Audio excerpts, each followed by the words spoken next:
Halo teman-teman, apa kabar? Gimana kabarnya kalian semua? Semoga semuanya dalam keadaan baik ya, kerjaan kalian juga lancar. Sekarang udah tanggal 11 Juni, artinya tinggal waktu 19 hari lagi untuk melakukan pemadanan data. Baik kalian yang berstatus sebagai karyawan ataupun pengusaha, coba deh kalian coba masuk kembali ke DJP online. Kemudian kalian coba masukkan NPWP ataupun NIK ya, karena kalau kita masukkan NPWP kan sudah biasa, sudah masuk. Nah, coba kita masukkan NIK, kemudian masukkan password, habis itu masuk nggak? Artinya login nggak? Bisa nggak login? Ketika bisa login berarti pemadanan data sudah selesai. Tapi kalau nggak selesai gimana? Coba deh kalian ke KPP. Coba kalian tanya kepada HR kalian untuk hal tersebut, sehingga nanti di bulan Juli kalian sudah siap menggunakan sistem yang dia tampilkan oleh DJP ini. Oke, terkait dengan sistem DJP ini, maka di bulan Juli dipastikan Cortex itu sudah berjalan. Nah, satu hal yang paling penting adalah ketika kita tahu Cortex ini sudah akan berjalan, kita harus tahu nih Cortex ini apa sih artinya. Nah, kita baca ya, apa itu Cortex, DJP atau CTAS. Singkat ceritanya adalah Dirjen Pajak ini merasakan bahwa sistem informasi yang dimiliki oleh DJP itu sudah ketinggalan zaman. Nah, karena hal itu, maka dibuatlah CTAS ini. CTAS ini lebih artinya adalah Cortex Administration System. Nah, di mana Cortex ini akan memiliki taxpayer account management. Tapi sebelum kita masuk ke situ, kita harus tahu dulu nih, sebenarnya CTAS itu apa sih, gitu ya. Nah, kita harus ngerti dulu. Kenapa kita harus tahu? Karena kita akan bisa, apa ya, kita bisa membayangkan ke depannya akan seperti apa, gitu ya. Nah, kalau di sini dijelaskan bahwa DJP, Cortex Administration System, adalah sistem teknologi informasi yang yang menyediakan dukungan terpadu bagi pelaksanaan tugas DJP. Adapun pelaksanaan tugas termasuk pelaksanaan untuk wajib pajak. Pembaruan Sistem Inti Administrasi Perpajakan atau CTAS merupakan proyek redesign dan re-engineering proses bisnis administrasi perpajakan melalui pembangunan sistem informasi yang berbasis commercial off the shelf (COTS). Nanti COTS akan dibahas, tetapi intinya COTS itu adalah satu aplikasi yang sudah jadi, kemudian bisa dimodifikasi oleh DJP sehingga ketika nanti diperlukan modifikasi ataupun tambahan modul-modul lain, ini bisa langsung ditambahkan gitu. Jadi bukan dia membangun dari awal, tetapi barangnya udah ada, kita tinggal rubah ataupun ditambahkan modul-modulnya. Nah, dengan adanya CTAS, ada 21 proses bisnis yang berubah, antara lain registrasi, pengelolaan SPT, pembayaran, taxpayer account management. Nah, ini penting sekali ya, taxpayer account management nanti akan dibahas secara mendetil. Layanan wajib pajak, third party data processing, exchange of information, serta data quality management.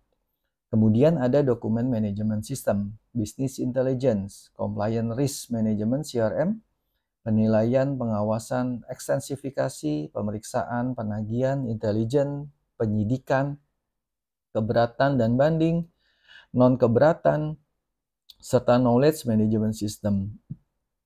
Intinya adalah ketika CTAS ini berjalan, maka perubahan secara menyeluruh ya yang ada di dalam sistem informasi DJP ini.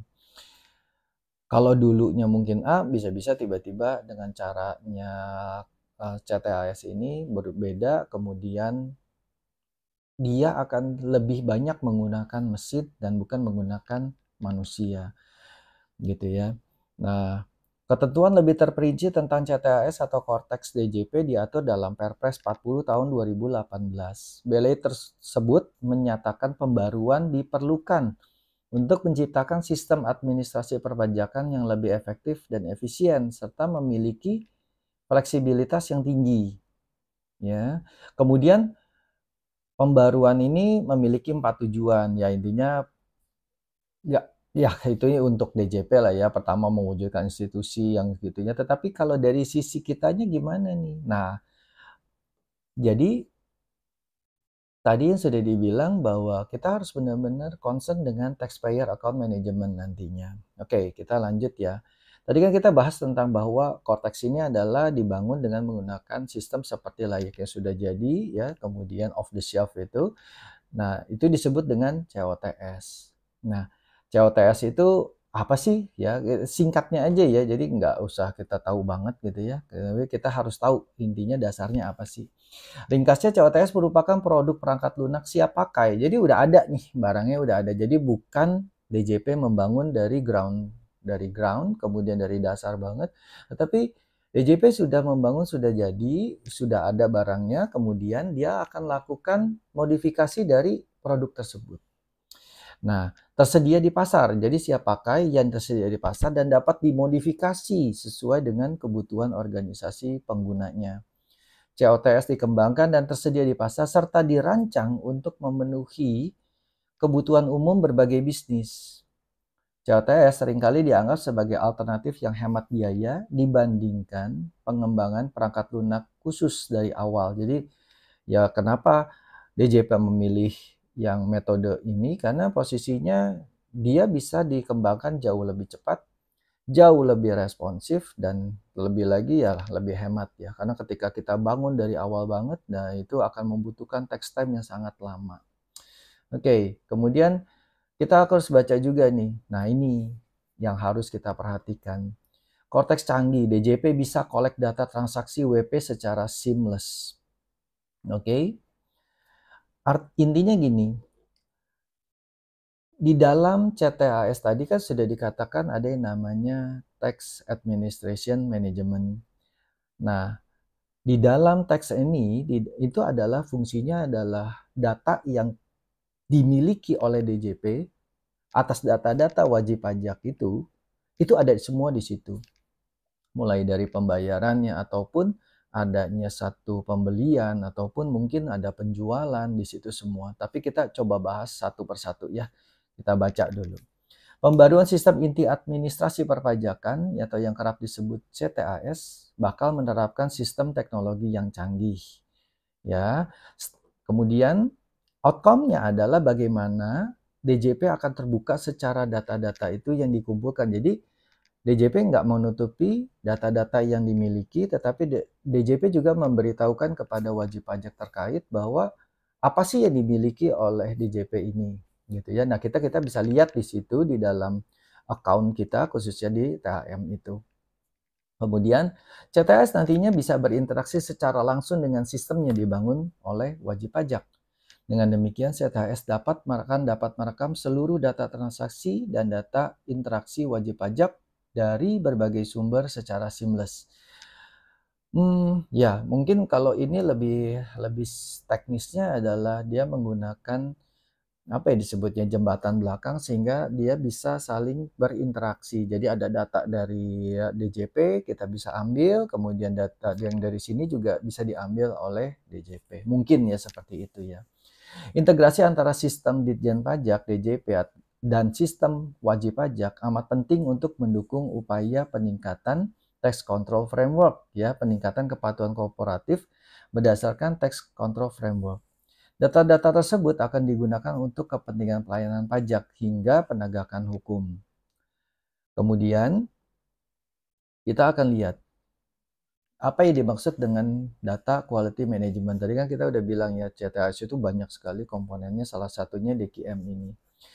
DQM ini adalah DJP turut mengembangkan data quality management sebagai bagian dari SIAP atau CTAS, tujuannya untuk menjamin kualitas data perpajakan.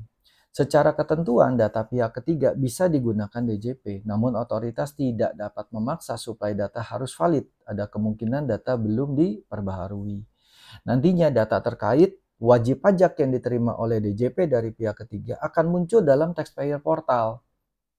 Dengan demikian, wajib pajak bisa mengetahui sejumlah data dan informasi yang diterima oleh DJP dari pihak ketiga. Intinya kita sebagai wajib pajak harus hati-hati nih. ya. Jangan sampai ada satu bukti ataupun yang kita tidak catat, karena pasti DJP sudah mencatatnya. Nah, ketika kita lakukan finalisasi khususnya untuk SPT tahunan dan sebagainya, kita harus melihat dulu ke taxpayer portal kita apakah matching atau enggak gitu ya. Karena kalau enggak ya tetap akan jadi masalah juga gitu. Nah, kita next kemudian. Di sini dikatakan administrasi pajak lebih banyak dijalankan mesin. Oh tentu ya, karena posisinya ini semua udah sistem, datanya sudah ada, big datanya ada, ya pasti mereka bisa mengolah data dengan menggunakan mesin gitu ya. Jadi bukan lagi kayak dulu harus diinput manual oleh manusia gitu ya, tapi sekarang ketika data ini semuanya sudah seamless, semuanya sudah menjadi satu kesatuan, pembayaran juga sudah menggunakan QRIS dan sebagainya, itu akan terlihat sekali gitu ya kita semua. Nah, transformasi digital yang dilakukan DJP melalui Cortex CTAS ini akan berdampak pada otomatisasi sejumlah proses bisnis. Ya, intinya adalah more machine, less people. Jadi DJP juga inginnya melakukan efisiensi dari sisi pegawai, tetapi pendapatan ingin dinaikkan. Itu seperti layaknya perusahaan. Kemudian kita juga harus tahu bahwa kalau kita daftar NPWP untuk cabang, maka kita juga akan dapat langsung secara otomatis NITKU, yaitu nomor identitas tempat kegiatan usaha. Jadi NITKU ini tujuannya adalah untuk mendukung administrasi pajak pada administration system Cortex-nya ya. Oleh karena itu, NITKU baru akan diimplementasikan ketika Cortex sudah siap digunakan. NITKU itu dipakai untuk Cortex sebetulnya, kayak 16 digit NPWP, kalau cabangnya disebut dengan NITKU. Kalau dulu kan, kalau sampai dengan detik ini ya kita pakai NPWP cabang ya. Jadi sebetulnya itu dipakai di mana? Konteksnya kan Cortex. Sekarang ini kita padankan, dia satukan semuanya.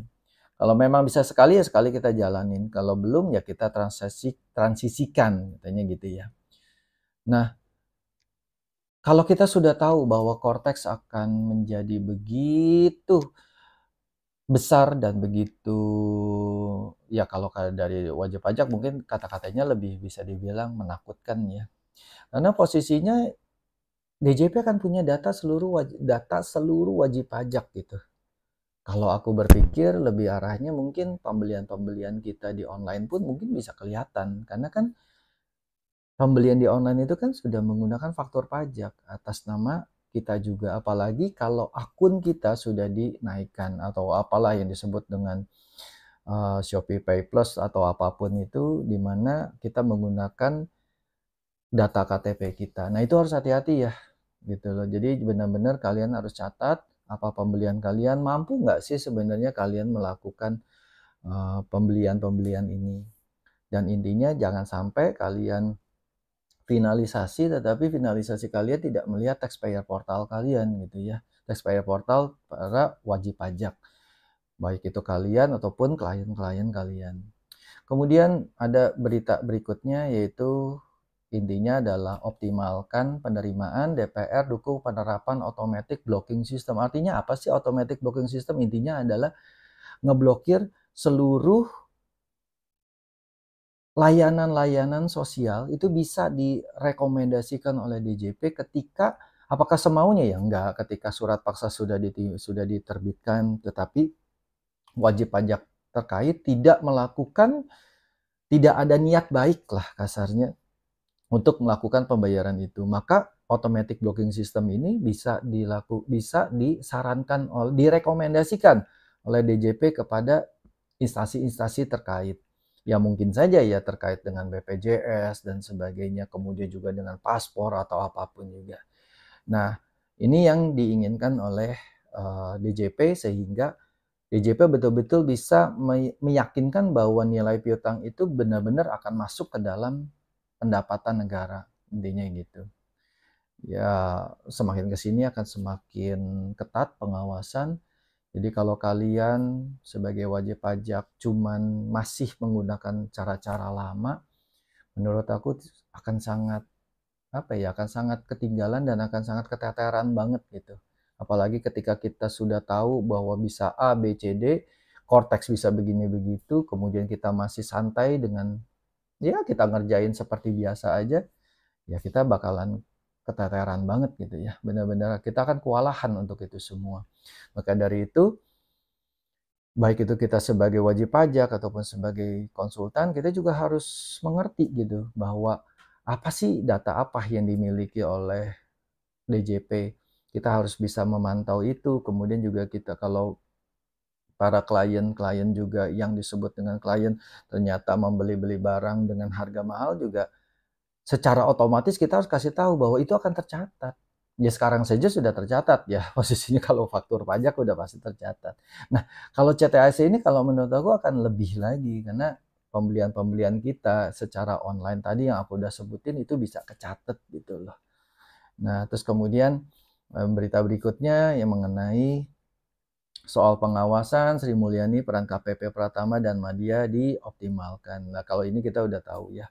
Intinya adalah peran ini akan semakin ditingkatkan dengan tujuannya itu rasio perpajakan atau disebut dengan tax ratio ditargetkan sebesar 10,09 hingga 10,29% pada tahun 2025.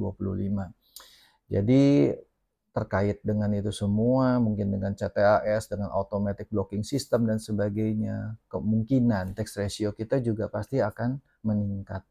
Karena mau gimana ketika kita nggak bayar pajak gitu ya, ketika wajib pajak ada satu wajib pajak nggak bayar pajak, otomatis automatic blocking system terjadi. Ya mungkin layanan-layanan itu dihentikan semua gitu ya. Jadi ya memang sangat berat ya kalau kita amit-amit melakukan penggelapan pajak ataupun tidak sengaja melakukan, iya, tidak karena kealpaannya tidak tahu bahwa tidak melapor dan sebagainya. Ya intinya kita harus benar-benar memahami bahwa hak kita apa, kewajiban kita apa. Yang jelas kewajiban kita harus mencatat segala pembukuan kita, segala pendapatan kita, khususnya untuk orang pribadi ya, pendapatan kita, pengeluaran kita. Tapi bukan mencatat yang kayak akuntansi gitu, tetapi minimal saja kita harus tahu bahwa oke, kewajiban aku mencatat. Mencatatnya seperti apa? Oke, ketika mencatat dengan menggunakan norma, kita sendiri sudah melaporkan belum penggunaan norma gitu ya. Dari Januari sampai dengan Februari di tahun yang terkait. Tapi kalau kita sendiri melakukan pencatatan dengan menggunakan norma, tetapi kitanya tidak melampir, tidak memberitahukan penggunaan norma, ya kacau gitu ya.